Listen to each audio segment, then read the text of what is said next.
Saudações fraternas a todos. Para quem não me conhece, me chamo Viviane Bilitardo da Silva e hoje conversaremos um pouquinho sobre o capítulo 10, Bem-aventurados os misericordiosos. Conversaremos a respeito dos itens 11, 12 e 13, que aquele que estiver sem pecado, atire a primeira pedra.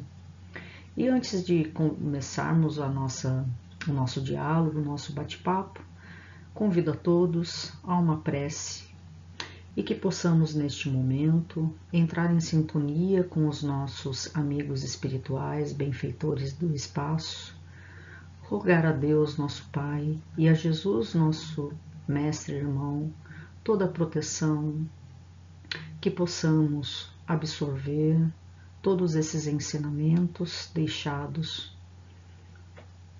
pelo nosso Mestre Jesus, que esses ensinamentos sirvam como um alimento para as nossas almas, nos fortalecendo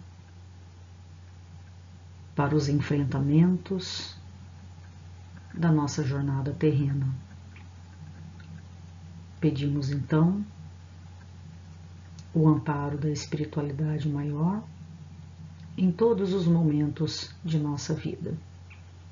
E se conosco, Senhor, agora e sempre, e que assim seja, graças a Deus. Não julgueis, a fim de que não sejais julgados, porque vós sereis julgados segundo houver julgado os outros, e se servirá para convosco da mesma medida da qual vos servistes para com eles. Mateus, capítulo 7, itens de 1 a 2. Então, quando nós apontamos o dedo para o erro do outro, não nos esquecemos que existem 3 dedos apontando para nós. Portanto, não julgueis para não serdes julgados. Não condeneis e não sereis condenados. Perdoai e sereis perdoados. Dai e se vos dará. Tenhamos então muito cuidado com os julgamentos. Mais uma vez, quando apontamos o dedo para os erros do nosso próximo, para os erros do nosso irmão, estamos esquecendo de fazer a análise do nosso eu, do nosso comportamento, das nossas atitudes e dos nossos pensamentos. Trouxemos aqui a passagem de Jesus sobre a mulher adúltera, que aquele entre vós que estiver sem pecado, lhe atire a primeira pedra. João, capítulo 8, itens de 3 a 11.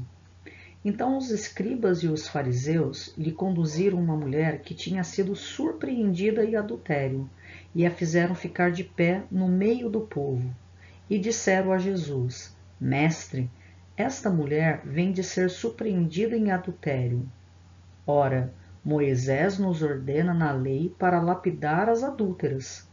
Qual é, pois, sobre isso o vosso sentimento?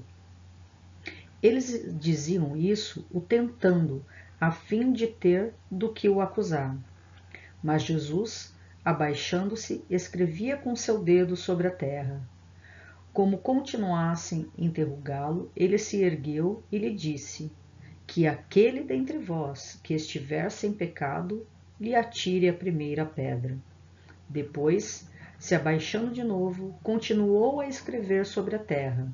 Mas eles, ouvindo-o falar assim, se retiraram um após outro. E assim Jesus permaneceu só com a mulher que estava no meio da praça.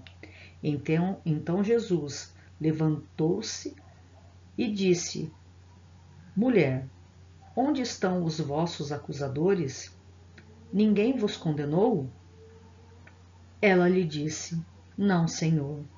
Jesus então lhe respondeu: Eu também não vos condenarei, não mais. Ide, e no futuro não pequeis mais.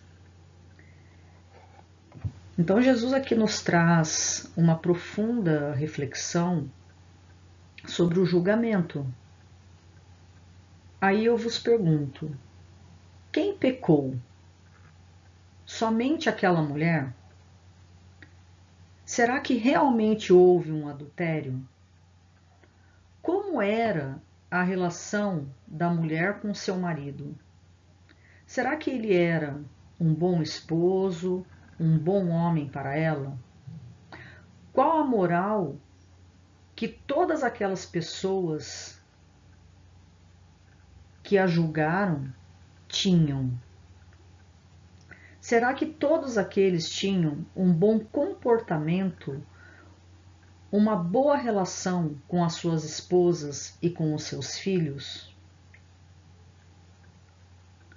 Então, portanto, Jesus, ele nos traz esta reflexão sobre a nossa moral, na verdade, sobre os nossos vícios morais em relação ao nosso próximo. Como é que nós lidamos com a nossa cólera, com os preconceitos, com as injúrias, as calúnias, com os falsos julgamentos? Será que nós somos tão perfeitos a ponto de termos uma moral elevada para apontar o dedo para o nosso próximo? E mesmo se nós tivéssemos uma moral elevada, como a de Jesus, na sua humildade, nós não iríamos julgar, nós não iríamos ter este comportamento tão agressivo de atirar uma calúnia, uma pedra contra o nosso irmão. Lucas nos trouxe esta reflexão no capítulo 6, nos itens de 37 a 42. Hipócrita, tira primeiro a trave do teu olho, e então verás bem para tirar o argueiro que está no olho do teu irmão. Então nós temos uma capacidade muito grande de análise dos defeitos do nosso próximo.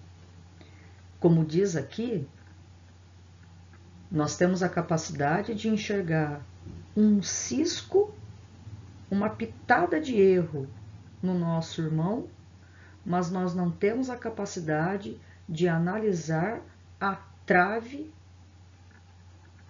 que está em nós.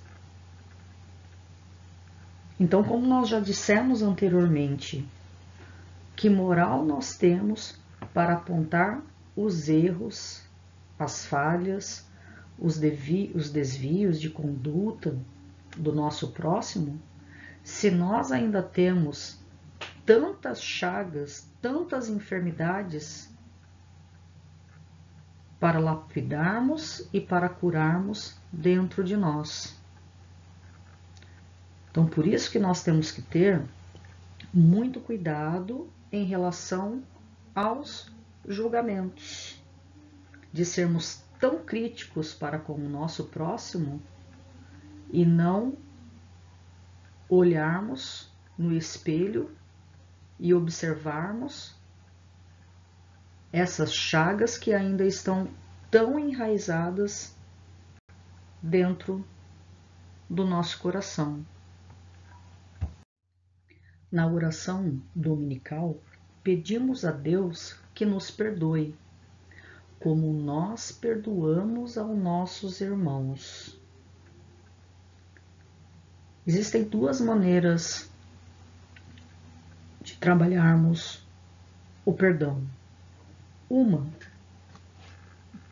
no meio de uma multidão, para que os outros vejam que nós estamos perdoando ao nosso próximo. Mas no fundo, nós continuamos amarrados com aquele inimigo porque não houve o perdão. Houve somente uma exposição dessa intenção, mas que no fundo foi uma intenção de humilhar publicamente aquele irmão.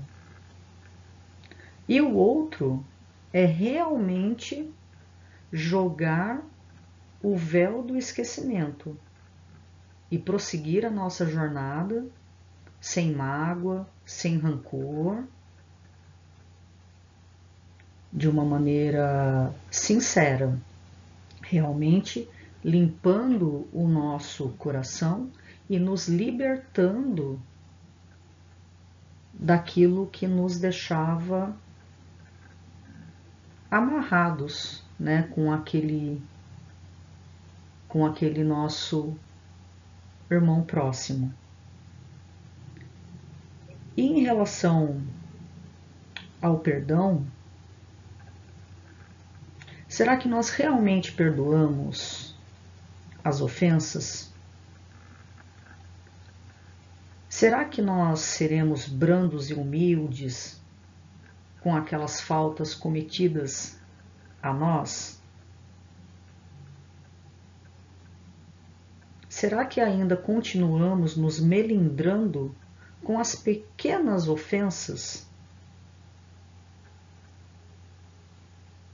Então, para que tenhamos o perdão do nosso Pai tão misericordioso, é necessário que tenhamos uma mudança de atitude, de comportamento, realmente em relação ao nosso próximo, para que tenhamos o merecimento do perdão do nosso Pai. Então, perdoar aos inimigos é pedir perdão para si mesmo. Perdoar os seus amigos é dar-lhes uma prova de amizade. Perdoar as ofensas é mostrar que se tornou melhor. Perdoai, pois, meus amigos, a fim de que Deus vos perdoe, porque sois duros, exigente, inflexível. Se tendes rigor mesmo por uma ofensa leve, como quereis que Deus esqueça que cada dia tendes maior necessidade de indulgência? Então, portanto, que sejamos indulgentes, caridosos, generosos e humildes, assim como Jesus nos deixou inúmeros ensinamentos práticos, como, por exemplo, que já citamos agora há pouco, em relação à mulher adúltera. Vá, ide, e não peques mais. Deixa o que passou, passou. Mas vamos arrancar essas chagas de dentro de nós e vamos ser mais indulgente para com o nosso próximo. Portanto, a indulgência, ela não vê os defeitos de outrem, ela evita falar deles, divulgá-los. Ao contrário, oculta-os a fim de que não sejam conhecidos senão dela. Então, a pessoa indulgente, ela é tolerante, é aquela pessoa que perdoa com facilidade e consegue desculpar facilmente. Normalmente, uma pessoa indulgente, ela consegue observar os defeitos, né, do próximo. Só que ela aprende com aqueles defeitos, mas, acima de tudo, ela procura ressaltar os pontos positivos que aquela pessoa também possui. Porque todos nós, se nós vivemos num mundo de provas e expiações, não tem nenhum santo aqui. Então, todos nós temos os nossos pontos positivos e os nossos pontos negativos. Então, para que tenhamos uma boa convivência, nós temos a consciência das falhas do nosso próximo, mas bem como também nós temos a consciência das nossas. Então, para uma boa convivência, a gente procura enaltecer aqueles pontos positivos que todos nós temos. Então, sede, pois, severos para convosco e indulgentes para com os outros. É uma prática da santa caridade, que bem poucas pessoas observam. Todos tendes más tendências a vencer, e defeitos a corrigir, hábitos a modificar. Todos tendes um fardo mais ou menos pesados a depor para escalar o cume da montanha do progresso. Todos nós possuímos pontos positivos e pontos negativos. Todos nós temos as nossas montanhas, né, para trabalharmos, para desenvolvermos e para nos tornarmos um dia pessoas melhores, espíritos mais iluminados. Então, por isso nós temos que ser indulgente para com o nosso próximo e severos para com a nossa transformação íntima. Por isso, conhece-se a ti mesmo. Nada mais é do que aquele processo da reforma íntima. Então vamos tirar esses vernizes sociais e olhar para dentro de nós, observarmos aquilo que nós temos ainda dessas chagas, né, enraizadas dentro do nosso eu, e devagar iniciar um processo de mudança, um processo de transformação em busca de uma harmonização interior. Então, quando nós tomarmos a consciência da importância desse processo de mudança, nós passaremos a olhar mais para dentro de nós e menos para o nosso próximo, em relação aos seus defeitos, porque o nosso objetivo será a nossa transformação, o nosso processo de mudança, o nosso processo de melhoria, para que a gente possa contribuir para uma sociedade melhor, que possamos contribuir para um mundo melhor. A censura lançada sobre a conduta de outrem pode ter dois motivos: reprimir o mal ou desacreditar a pessoa cujos atos se criticam. Então, desacreditar a pessoa é ser maledicente, é expô-la muitas vezes e isso daí é uma atitude muito maldosa. Então, de repente, ela cometeu um ato e aumenta-se aquele ato, né? Fala-se mais e para denegrir a imagem da pessoa. Então, isso daí é sermos maledicentes, é fazermos um julgamento muito errado e muito além daquilo que foi cometido. Então, isso daí não é uma atitude legal, não é uma atitude boa de se ter em relação a uma pessoa. Agora, reprimir o mal é um dever. Então, quando nós vemos maus tratos, quando presenciamos um roubo, quando observamos uma atitude ilegal, nós temos que levar essas observações aos órgãos competentes, à polícia, a uma assistente social, aos órgãos de proteção aos animais, a uma defensoria pública. Então, isso ajudará no combate do mal e contribuiremos para o desenvolvimento do bem em nossa sociedade.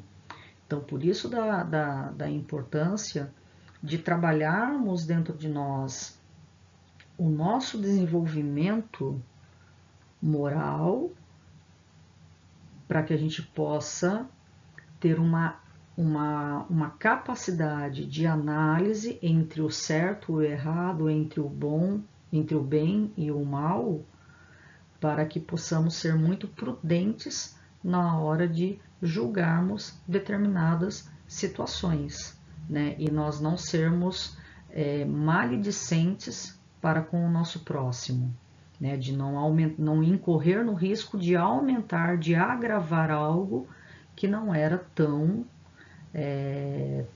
grandioso assim.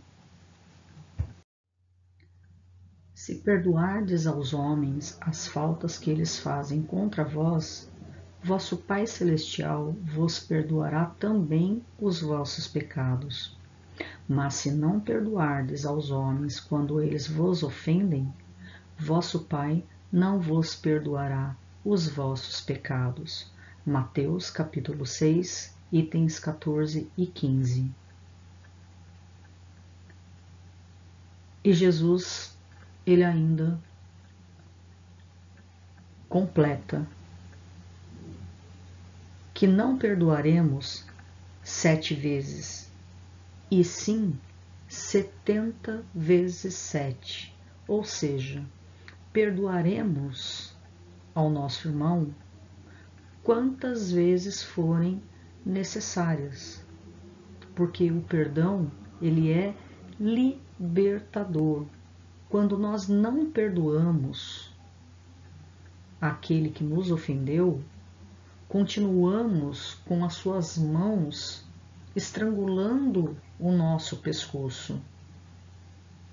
E quando conseguimos nos libertar dessas ofensas, nós tiramos essas mãos dos nossos pescoços e nós voltaremos a respirar, a sentir este ar. Portanto, meus irmãos, perdoai, usai da indulgência, sede caridosos, sede generosos, abaixai-vos, porque o Senhor nos elevará. Humilhai-vos, porque o Senhor nos fará sentar à sua direita. Perdoai os vossos irmãos como tendes a necessidade de que vos perdoe a vós mesmos. Então, que despojemo-nos de todo sentimento de rancor que trazemos no nosso coração. E Jesus, ele ainda nos traz uma frase que diz que é feliz aquele que pode cada noite adormecer dizendo: nada tenho contra o meu próximo. Isso é muito libertador. Isso nos traz serenidade, isso nos traz calma, nos traz paz. Paz para o nosso interior, paz para a nossa mente e para o nosso coração. Bem-aventurados aqueles que são misericordiosos, porque eles próprios obterão a misericórdia de Deus nosso Pai,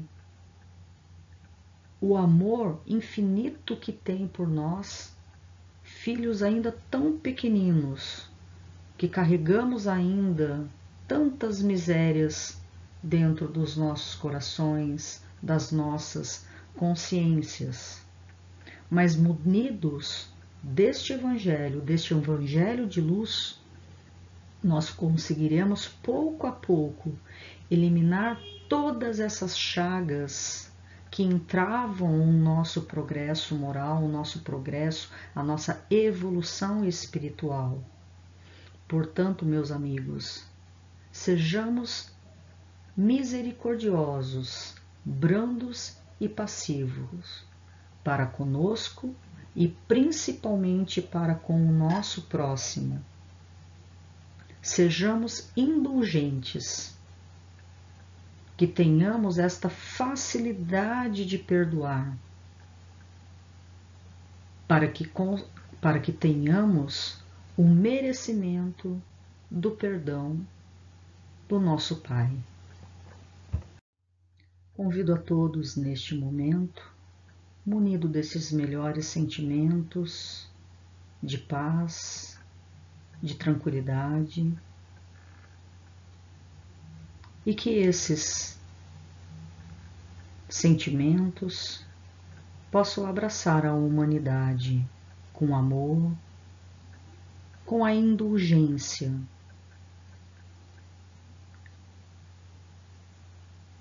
com a tolerância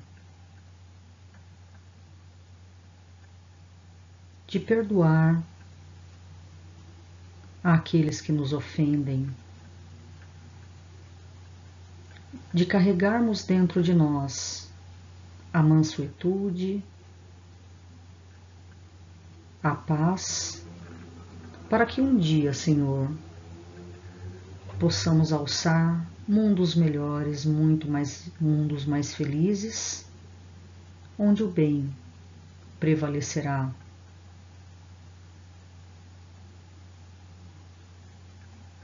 Aproveitamos então a oportunidade de pedir para que o Senhor derrame suas bênçãos sobre cada criatura que passa por aflições físicas, espirituais e emocionais. Que a sua bênção recaia sobre cada uma dessas criaturas, Senhor, podendo trazer um pouco de alívio e de refrigério para suas almas. E abençoe a todas essas famílias que perderam seus entes queridos, que encontram-se enlutadas, que derrame a compaixão, o seu amor, o seu amparo sobre cada uma dessas famílias que encontram-se tristes neste momento, Mestre amado Jesus.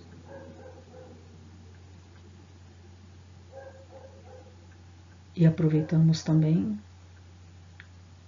para pedir por todos esses nomes que encontram-se em tratamento espiritual em nossa casa de Paulo Ortiz, que possam receber a luz necessária para que continuem com seus enfrentamentos terrenos, mas que tenham dentro de si a força necessária para conseguir passar por essas dificuldades. Que essas águas possam ser energizadas neste momento e fluidificadas com o remédio necessário para aliviar suas dores e acalmar seus corações. Pedimos também por todos os trabalhadores da casa de Paulo Ortiz, que a paz, a harmonia e a serenidade esteja presente entre todos nós, que continuemos nesta jornada, neste trabalho, mantendo a nossa casa altiva. E pedimos também por nós mesmos, que tenhamos força, serenidade e perseverança para continuarmos pelo caminho do Evangelho de luz. Se conosco, Senhor, e muito obrigado pela sua presença constante em nossas vidas. Agradecemos então a Deus nosso Pai, a Jesus nosso Mestre e aos nossos amigos benfeitores do espaço, por tanto que recebemos, e que continuem ao nosso lado, nos inspirando e nos intuindo pelo melhor caminho a tomar. Obrigada mais uma vez, e que assim seja, graças a Deus.